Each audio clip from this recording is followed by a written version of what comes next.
salaataa walitti qabanii salaatuu, salaatni walitti qabaniitiin salaatuun eeyyamamu kam fa'a? Akkasumas ahkaama akkamii qaba? Yeroo akkamii salaata walitti qabaniitiin salaatuun namaaf eeyyamama?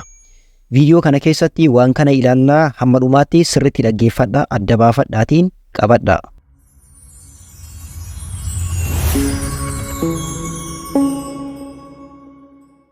بسم الله الرحمن الرحيم الحمد لله رب العالمين الصلاة والسلام على رسول الله صلى الله عليه وسلم السلام عليكم ورحمة الله وبركاته صلاة ولتك أباني صلاة يوكان عربي فان صلاة جمعي قوچو كجدمو صلاة جمعي قوچو جچوني مال جچورا كجد وعيلالو صلاة جمعي قوچو جچون صلاة لما كولتك أبون نماف أي يمامو يرو جلقبا كيستي يوكا يروت أمورا كيستي صلاة سن لما walitti qabaniitiin salaatuudha jechuudha.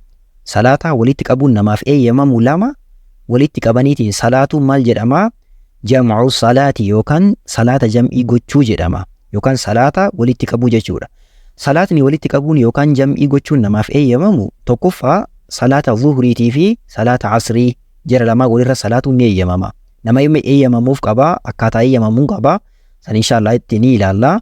Lammaffaa salaata maghribaatii fi salaata ishaa'iiti. Salaatni walitti qabaniitiin salaatuun eeyyamamu salaata kanniin lamaan qofaa jechuudha. Isaa waliigala afur jirri. Yeroo jalqabaa jechuun maal jechuudha? Yookaan jam'ii taqdiimaa ka jedhamu salaata walitti qaban lamaan keessaa yeroo salaata ka jalqabaa san irratti salaatuudha. Yookaan ka jalqabaa san keessatti walitti qabnee salaatu. Kana jechuun akkamii? Fakkeenya salaata zuhriitii fi salaata asrii osoo kan walitti qabnee salaannu ta'ee salaata zuhrii salaata jalqabaa san irratti lachuuyyuu salaatuudha. Inni maal jedhama? Jam'ii taqdiimaa yookaan yeroo jalqabaa irratti salaatuu jedhama.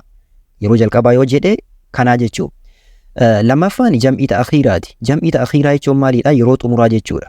Yeroo xumuraa jechuun akkamii? Salaata walitti qabaman lamaan sanniin keessaa yeroo salaata lammaffaa yeroo salaata ka lammaffaa san keessatti salaatuun jam'ii ta'akhiiraa jedhama. Kana jechuun akkamii? Fakkeenya namni tokko dhimmaaf jecha salaata zuhriitii fi salaata asrii osoo walitti qabee kan salaatu ta'e yeroo salaata asrii irratti salaata lamaan salaatuun maal jedhama? Jam'ii ta'akhiiraa yookaan yeroo xumuraa irratti salaatuu jedhama jechuudha. Wantoota kanniin akkanatti hubatuu qabna. Bal'inaan ni ilaalla inshaallah. Eenyuuf eeyyamama? Salaata walitti qabuun eenyuuf eeyyamama? Shari'aan eenyuuf eeyyame? Rabbiin keenya subhaanahu wa ta'aalaa yuriidu Allahu bikumul yusra walaa yuriidu bikumul usra jedhee dubbata. Amantii kana keessatti isiniif laaffisuu fedha malee isinitti jabeessuu hin fedhuu jedha Rabbiin. Kanaaf warra Rabbiin isaaniif laaffiseetu jira. Salaata walitti qabuu jechuudha. Tokkoffaa musaafira imalarra jiru. Namni tokko osoo imala deemee yookaan karaa deemee iddoo deeme sanitti salaata walitti qabeetiin salaatuu ni danda'a. Jam'ii taqdiimaa yookaan yeroo jalqabaatii fi yeroo xumuraa irratti salaata walitti qabee salaatuu ni danda'a jechuudha. Namni imala irra jiru tokkoffaan isa. Lammaffaa nama Arafaa fi Muzdalifa jiru. Dalagaa hajjii keessatti namni tokko ka Arafa jiruu fi ka Muzdalifa jiru salaata jam'ii godhee salaatuu ni danda'a. Namni Arafa jiru salaata zuhriitiif salaata asrii jam'ii taqdiimaa yookaan yeroo jalqabaa irratti salaata. Namni Muzdalifa jiru ammoo maal godhaa? Yeroo boodaa yookaan yeroo xumuraa irratti yookaan jam'ii ta'akhiiraa salaata maghribaatii fi ishaa'ii salaataa jechuudha. Akkaataan isaa akkaataa kana. Sadaffaani rooba guddaa nama jiisu kan rakkoon isaa namatti dhufuu danda'u. Yoo roobni akkanaa namatti argame masjidatti jechuudha. Imaamni ummata salaachisee salaata lachuu walitti qabeetiin salaachisee gara mana keessanii galaa jechuu ni danda'a jedhani. Kanaaf namni tokko roobni masjida fakkeenya osoo ka baay'atu ta'ee akkana jam'ii godhaniitiin salaatuun ni eeyyamama. Afraffaani nama dhibamaadha. Dhibamaa akkamiiti? Dhibamaa hunda osoo hin taane dhibamaa yeroo salaataa isaa eeggateetiin salaatuun dhiibbaa irraan gahu. Fakkeenya namni tokko dhibee guddaa dhibama. Sababa dhibee saniitiif jecha salaata zuhriitii fi salaata asrii yeroo isaa eeggatee salaatuu hin danda'u. Fakkeenya zuhrii yoo salaate hanga asrii ga'utti yookiin ni dadhaba yookiin rafeetiin irriba dheeraafaa keessa turuu danda'a.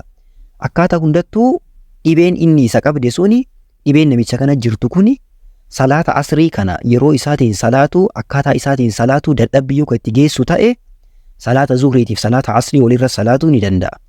Kanaa jechuudha. Dhibamaan dhibamaa hundaa miti, dhibamaa sirritti dhibamee yeroo salaataa eeggatuun itti ulfaatu yoo ta'edha. Inni shanaffaani dhoqqee deemsa nama dhoorku. Dhoqqeen yookaan biyyeen wanti deemsa nama dhoorku fakkeenya masjida irraa gara manaa nama galu kan nama dhoorku, ka sochii nama dhoorku. Wanti akkanaa yoo namatti argame masjida jam'ii godhaniitiin gara manaa galuun ni eeyyamamaa jechuudha. Ka akkana gooyisu imaamaa jechuudha. Jahaffaani bubbee ulfaataadha. Bubbee ulfaataan akkaataa beekamaa ta'e irraa adda ta'e baay'ee tokko ulfaataa ta'e obomboleettii fa'aa kan makate ka miidhaa geessuu danda'u, ka dhiibbaa geessuu danda'u. Bubbeen akkasii yoo argamu ta'e imaamni masjidatti jam'ii namaaf godheetiin gara manaa galaa jechuu ni danda'a jechuudha. Jahaffaan kana. Torbaffaani sodaan garagaraa yoo argame fakkeenya haala nageenyaatiin wal qabatee akkaataa garagaraa irratti sodaan garagaraa yoo argame imaamni maal gochuu danda'a? Ummata salaata walitti qabee salaachisee yeroodhaan gara mana keessanii galaa jedheetiin akkanas salaachisuu ni danda'a jechuudha. Namoonni shari'aan salaata jam'ii gochuu yookaan salaata walitti qabuu eeyyameef namoota kanaa inni 8ffaa fi inni xumuraa immoo dubartii dhiigni ustahaadaa irraa argame. Dhiiga ustahaadaa jechuun dhiiga dubartoota irraa argamuudha. Waa'ee isaa iddoo isaatiitti ilaallee jirra. Akkasii dubartiin tun yoo dhiigni isirraa bahu kun kan isii rakkisu ta'e, kan isii cinqu ta'e salaata walitti qabdee salaatuu ni dandeessii jiran. Akkasuma namni fincaan yeroo baay'ee saliisal bahulii kan jedhamu baay'inaan kan irraa argamu. Namni akkasii kunillee salaata jam'ii godhee walitti qabeetiin salaatuu ni danda'a jedhan.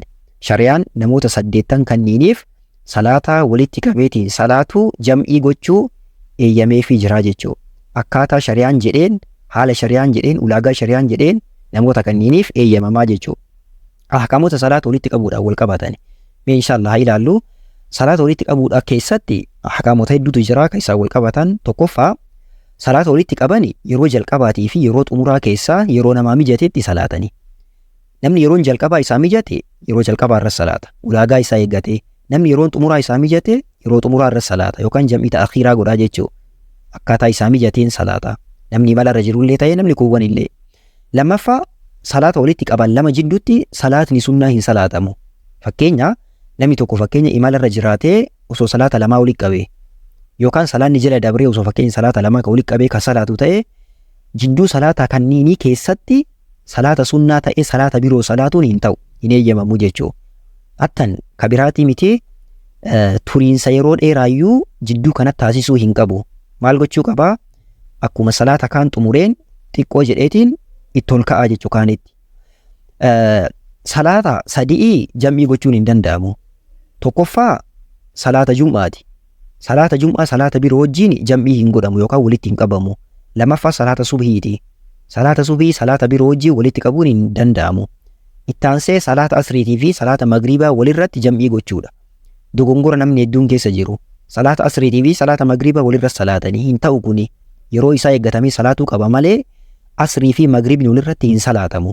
Akkasii kanniin walirratti jam'ii gochuu yookaan walitti qabuun hin eeyyamamu, dhoorkamaadha jechuudha. Salaata walitti qabuun barbaadani iqaamaadhaan gargar baasan. Fakkeenya namni tokko salaata zuhriitii fi salaata asrii osoo kan walitti qabee salaatu ta'ee azaana tokkochuma azaanamaa, iqaamaa ammoo zuhriifillee adda iqaamata, asriifillee adda iqaamata. Lamaaniifuu kophaa kophaatti iqaamee salaataa jechuudha. Ahkaamni isaan wal qabatan kanniin fakkaatu. Akkasumas dabalataan sababaa isaa ka shari'aan eeyyame kanaan alatti salaata walitti qabuun fi gabaabsuun illee hin danda'amu. Namni tokko sababaa shari'aan eeyyameen ala, namoota shari'aan eeyyame kanniiniin ala salaata walitti qabee salaatuun yookaan salaata gabaabsuun hin eeyyamu, dhoorkamaadha jechuudha. Ahkaamni salaata jam'ii gochuudhaan yookaan walitti qabuudhaan wal qabatu kana fakkaata. Barnoota salaataa keenya akkuma itti fufneetti jirra. Namni barnoota diinii keessanii haala bareedhaan baratu barbaadan yuutuubii Mujaahid Fillah jedhu sabskiraayib gochuudhaan, tiiktookii keenya fooloo gochuudhaan, teelegiraamii irratti ammoo jooyin gootaniitiin barnoota diinii keessanii koota asirratti baradhaa isiniin jedha. Yeroo gaarii isiniif haa ta'u, waan isiniif hin galin koomentii irratti gaafadhaa. Assalaamu alaikum warahmatullaahi wabarakaatuh.